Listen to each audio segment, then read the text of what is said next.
Welcome to my YouTube channel. আজি আমি নতুন এটা বিষয় আলোচনা কৰিম IAS preparation for beginners. যদি তুমি beginners হয় বা তুমি কলেজত পঢ়ি আছা বা স্কুলত পঢ়ি আছা তুমি কেনেকুৱা ষ্টেপ ল'ব লাগিব সেই বিষয়ে আমি আলোচনা কৰিম আজি।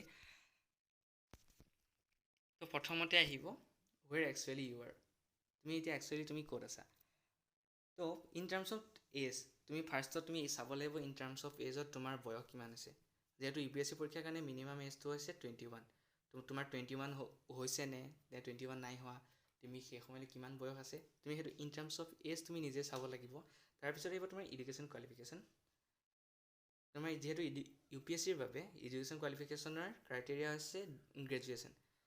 তুমি গ্ৰেজুৱেশ্যন কৰি আছা বা কৰিলা বা তুমি এতিয়া স্কুলতে আছা সেইটো হিচাপত নিজকে প্ৰিপেয়াৰ কৰা তুমি সেইটো চাব লাগিব। তাৰপিছত আহিব এটেম্প্ট। যদি তুমি ডিগ্ৰী পাছ কৰিলা গ্ৰেজুৱেশ্যন পাছ কৰিলা তুমি ফাৰ্ষ্ট এটেম্প্ট দিবা ছেকেণ্ড এটেম্প্ট দিবা তুমি সেইটো চাব লাগিব।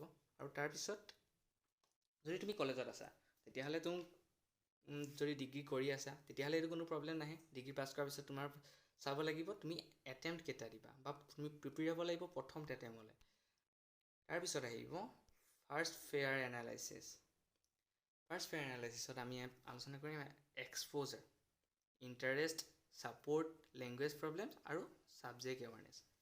কিন্তু এক্সপ'জাৰটো এনেকুৱা আছে বোলে তুমি এজন IAS অফিচাৰ দেখিলা বা তোমাৰ পৰিয়ালৰ হওক বা তুমি জেনেটিকেলি পালা ধৰি লওক খুৰা দেউতা কোনোবা IAS অফিচাৰ হয় তেওঁৰ পৰা তুমি অনুপ্ৰেৰণা পাইছা সেইটো হ'ব এক্সপ'জাৰ।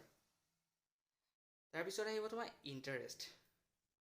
তুমি যোনটো IAS পৰীক্ষা দিবা বা তুমি UPSC পৰীক্ষাত অৱতীৰ্ণ হ'বা তাৰ কাৰণে তোমাৰ ইণ্টাৰেষ্ট লেভেলটো লাগিব। তুমি ৰাস্তাত গৈ আছিলে এজন IAS অফিচাৰ দেখিলা তুমি তাৰ প্ৰতি তোমাৰ ইণ্টাৰেষ্ট তাৰ যোনটো সেই পদবীটোৰ কাৰণে তোমাৰ যোনটো ইণ্টাৰেষ্ট সেইটো লাগিব।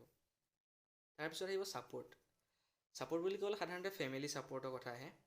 তোমাৰ ফেমিলি ছাপৰ্ট লাগিব তুমি IAS পৰীক্ষা দিবৰ কাৰণে UPSC পৰীক্ষাত অৱতীৰ্ণ হ'বৰ কাৰণে লাগিলে সেইটো ইকনমিকেলি হওক বা অন্য দিশত। তাৰপিছত আহিব তোমাৰ লেংগুৱেজ।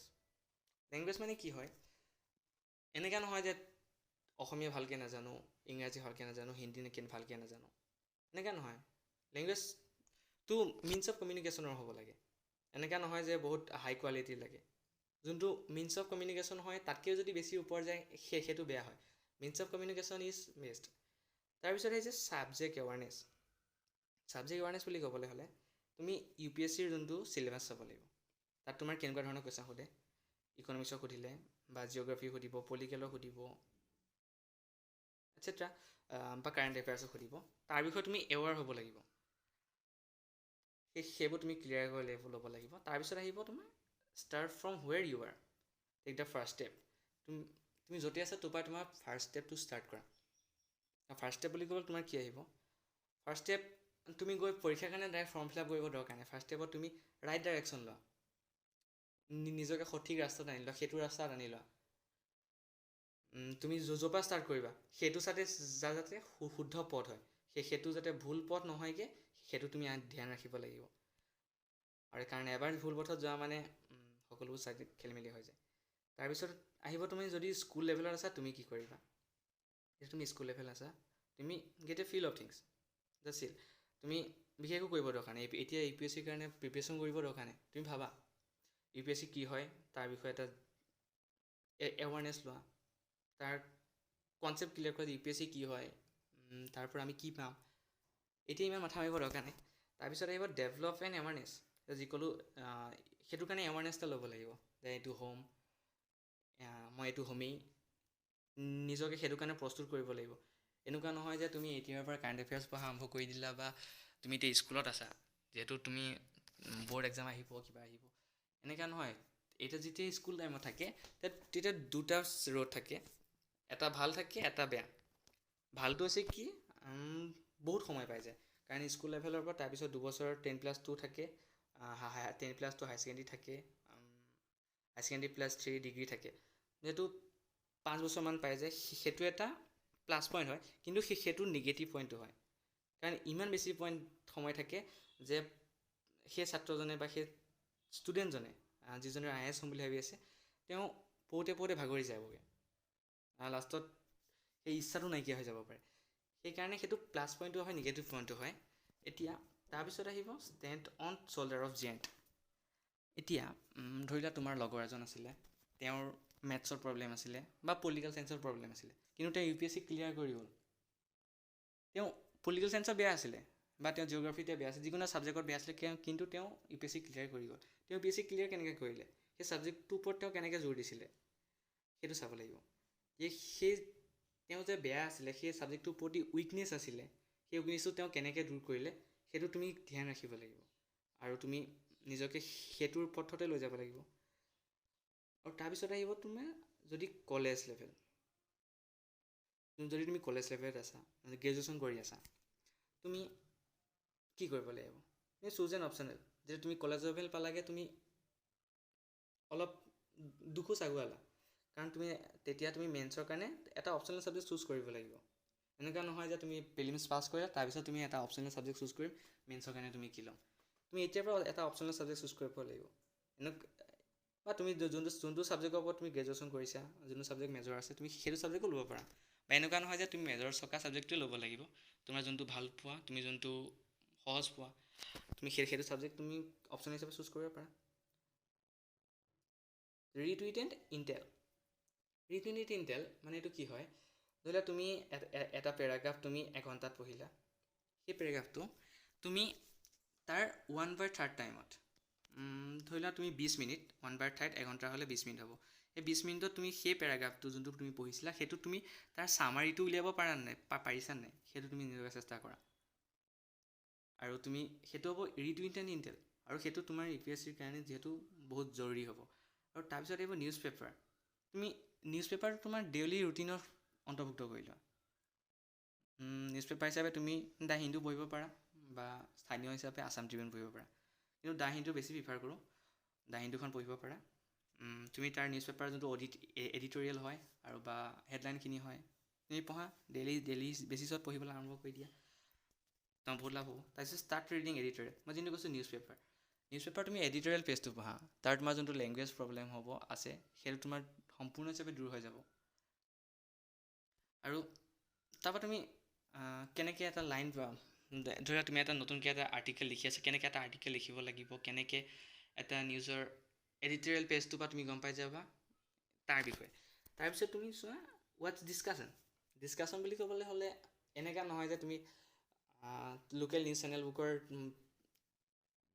সৰু ডিছকাশ্যনবোৰ চোৱা, সেইবোৰ নহয়। ডিছকাশ্যন বুলি ক'বলৈ তুমি যোনটো air India, all India radio' বা যোনটো ৰাজ্যসভা TV, সেই ৰাজ্যসভা TVত যোনবোৰ ডিছকাশ্যন হয়, তুমি সেইবোৰ শুনা বা সেইবোৰ চোৱা। সেইবোৰ ডিছকাশ্যন যোনটো হয়, সেইবোৰ ডিছকাশ্যন তোমাৰ কামত আহিব। তাৰপিছত আহিব তুমি কলেজ পাছ কৰিলা, বা তুমি এতিয়া ৱৰ্কিং আছে বা ক'ৰবাত জব কৰি আছা, বা তুমি কলেজ পাছ কৰি ফাৰ্ষ্ট এটেম্পৰ কাৰণে প্ৰিপেয়াৰ হৈ আছা। আৰু এতিয়া তোমাৰ আহিব ৰিড NCERT বুকছ। এতিয়া যদি তুমি কলেজ পাছ কৰিলা, তোমাৰ প্ৰথম কাম আহিব, তুমি NCERT ক্লাছ 6ৰ পৰা 12লৈকে যিমান বুকছ আছে, লাগিলে জিঅ'গ্ৰাফী হওক, পলিটিকেল চায়েন্স হওক, ইকনমিক্স হওক, চব পঢ়া ষ্টাৰ্ট কৰি দিয়া। এইবিলাক একো নকৰে, তোমাৰ যোনবোৰ বেছিক কনচেপ্ট, সৰু সুৰা বেছিক কনচেপ্টবোৰ ক্লিয়াৰ কৰিব। আৰু বেছিক কনচেপ্টটো ক্লিয়াৰ নহ'লে তোমাৰ ডাঙৰ কনচেপ্টবোৰ কেতিয়াও ক্লিয়াৰ নহয়। সেইকাৰণে সৰুৰ পৰাই আৰম্ভ কৰিব লাগিব। তুমি ফাৰ্ষ্ট অফ অল তুমি NCERT ক্লাছ 6ৰ পৰা 12 অল বুকছ কভাৰ কৰিব লাগিব। তাৰপিছত আহিব চিলেবাছ। তুমি চিলেবাছৰ কাৰণে UPSC চিলেবাছটো চাব পাৰা। UPSC চিলেবাছটো এনেকুৱা হ'ব, তুমি তাত UPSC চিলেবাছটো চাই তোমাৰ তাৰ প্ৰিলিমছৰ কাৰণে বা তোমাৰ মেইনছৰ কাৰণে, তুমি যিহৰ কাৰণে প্ৰিপেৰেশ্যন কৰি আছা, যদি যিহেতু তুমি ফাৰ্ষ্ট এটেম্প দিবা, তুমি প্ৰথম প্ৰিলিমছত আহিব। প্ৰিলিমছত তোমাৰ কেনেকুৱা পেপাৰ আহিব, কেইখন পেপাৰ থাকে, তুমি কেনেকৈ তাৰ কাৰণে প্ৰিপেয়াৰ হ'ব লাগিব, তাত কেনেকুৱা ধৰণৰ কুৱেশ্যন আহে, সেইখিনি চাব পাৰা। তাৰপিছত আহিব তোমাৰ news paper. During college level, from the college level during exam time, তুমি নিউজ পেপাৰটো তোমাৰ ডেইলি ৰুটিনৰ অন্তৰ্ভুক্ত কৰিব লাগিব। তাৰ কাৰণে তুমি দ্য হিন্দু, ইণ্ডিয়া টাইমছ বা অল ইণ্ডিয়া ৰেডিঅ'ৰ যোনবোৰ নিউজ হয়, সেইবোৰ তুমি চাব পাৰা। বা নিউজ পেপাৰ তুমি ডেইলি ৰুটিনৰ অন্তৰ্ভুক্ত কৰিবই লাগিব, সেইটো মাষ্ট বি, কাৰণ তাৰ এডিটৰিয়েলবোৰ পঢ়া তুমি, তাৰ পৰা তুমি বহুত সহায় পাবা। তাৰপিছত তোমাৰ আহিব প্ৰিভিয়াছ ইয়েৰ কুৱেশ্যন পেপাৰ। এতিয়া যেতিয়া তুমি ফাৰ্ষ্ট এটেম্পৰ কাৰণে ৰেডি হ'বা, তাত তোমাৰ প্ৰেক্টিচ লাগিব।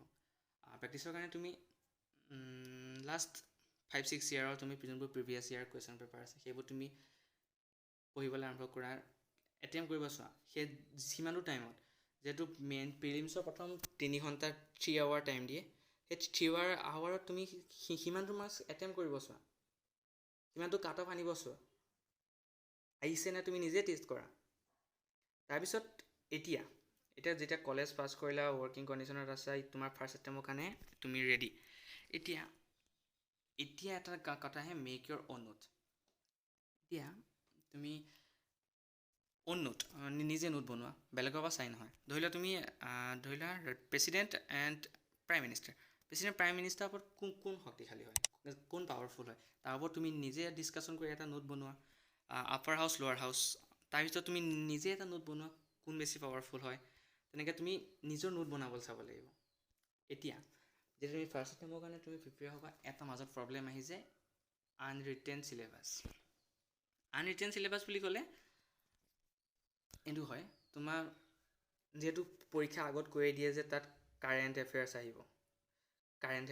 তো কাৰেণ্ট এফেয়াৰ্ছ কেনেকুৱা ধৰণৰ কাৰেণ্ট এফেয়াৰ্ছ আহিব? তোমাৰ স্পৰ্টছৰ আহিব, পলিটিকেল আহিব, কিবা আহিব, তেনেকৈ কোনো ধৰণৰ কৈ নিদিয়ে।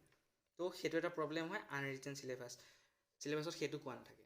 তুমি সেইটো কাৰণে তুমি কিছুমান ইউটিউব ভিডিঅ' পাবা, চাব পাৰা, বা প্ৰিভিয়াছ ইয়েৰ কুৱেশ্যন চোৱা, তাত তুমি গম পাবা। কিন্তু সেইটো নোচোৱাকৈ তুমি যিহকে পঢ়ি গ'লে সেইটো নহ'ব। তাৰ কাৰণে তুমি নিজকে প্ৰিপেয়াৰ কৰি ল'ব লাগিব, এনেকুৱা ধৰণৰ আহে। তো তাৰ কাৰণে তুমি আগতে এবাৰমান এটেম্প কৰা, বা IAS বা কোনোবা বিজ্ঞজনৰ সহায় লোৱা, তুমি সেইটো বিষয়ে জানিবা, কেনেকুৱা ধৰণৰ কুৱেশ্যন আহে তুমি সুধি ল'ব পাৰিবা, নহ'লে তোমাৰ দিগদাৰ হ'ব। তাৰপিছত আহি যায় তোমাৰ get out of comfort zone. এইটো এটা ডাঙৰ কথা হয়। যোনটো কমফৰ্ট জ'ন হয় বহুত বেয়া হয়। এইটো যেতিয়া তুমি ফাৰ্ষ্ট এটেম্পৰ কাৰণে প্ৰিপেয়াৰ হ'বা, কমফৰ্ট জ'নটো এনেকুৱা এটা বস্তু হয় যিটো নেকি তোমাক ছাকচেছৰ ফালে লৈ নাযায়। তুমি যিমানে নিজকে কমফৰ্টেবল ৰাখিব চাবা, সিমানটো তোমাৰ ছাকচেছৰ ফালে লৈ নাযায়, সিমানে তোমাক তললৈ লৈ যাব। এতিয়া বাৰ্ণআউট মানে কি হয়? তুমি ধৰি লোৱা সোনকালৰ পৰা পঢ়া ষ্টাৰ্ট কৰি দিলা, বহুত স্পীড পঢ়ি দিলা, তুমি স্কুল লেভেলৰ পৰা পঢ়া ষ্টাৰ্ট কৰি দিলা, UPSCৰ কাৰণে তুমি প্ৰিপেৰেশ্যন আৰম্ভ কৰি দিলা। তো স্কুল লেভেলৰ পৰা UPSC পৰীক্ষা দিবলৈ তাৰ মাজত 5-6 বছৰ থাকি যায়। যদিও তুমি ক্লাছ 10ত থাকা, ক্লাছ 10ৰ বৰ্ড দি আছা, তুমি ক্লাছ 10ৰ পৰা UPSC পৰীক্ষা পোৱালৈকে তোমাৰ 5-6 বছৰ থাকি যায়। তুমি ক্লাছ 10ৰ পৰা পঢ়া ষ্টাৰ্ট কৰিলা, মাজতে ভাগৰি পৰিবা, যিটো মানে কি তোমাৰ লাভ নহ'ব। মানে তুমি তাৰ মিনছ ফেইল। তাৰপিছত আহিব লেগাৰ্ডছ, যোনটো আমি সাধাৰণতে কওঁ এলাহ বুলি ক'লে শুই থকা, আজি নপঢ়োঁ কাইলৈ পঢ়িম, সেইবোৰ এটাই মিন কৰে, ফেইল। এইটো বাৰ্ণআউট, লেগাৰ্ডছ দুইটা বাদ দিব লাগিব। তাৰপিছত আহিব কেনেকৈ ছাকচেছ পাম। প্লেন কৰিব লাগে প্ৰথমতে। সেই প্লেনৰ লগত এক্সকিউজন অফ প্লেনক এড কৰা, তাৰপিছত তুমি ছাকচেছ পাবা।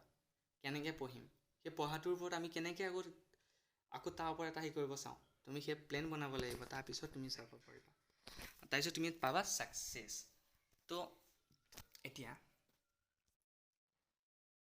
বাৰ্ণআউট, তুমি ইমান সোনকালৰ পৰা আৰম্ভ কৰি দিব নালাগে যে তুমি বাৰ্ণআউটৰ ক্ষেত্ৰত আমি কৈ আছোঁ, তুমি সিমান সোনকালৰ পৰা আৰম্ভ কৰিব নালাগে যিটো মানে কি তুমি ভাগৰি যোৱা।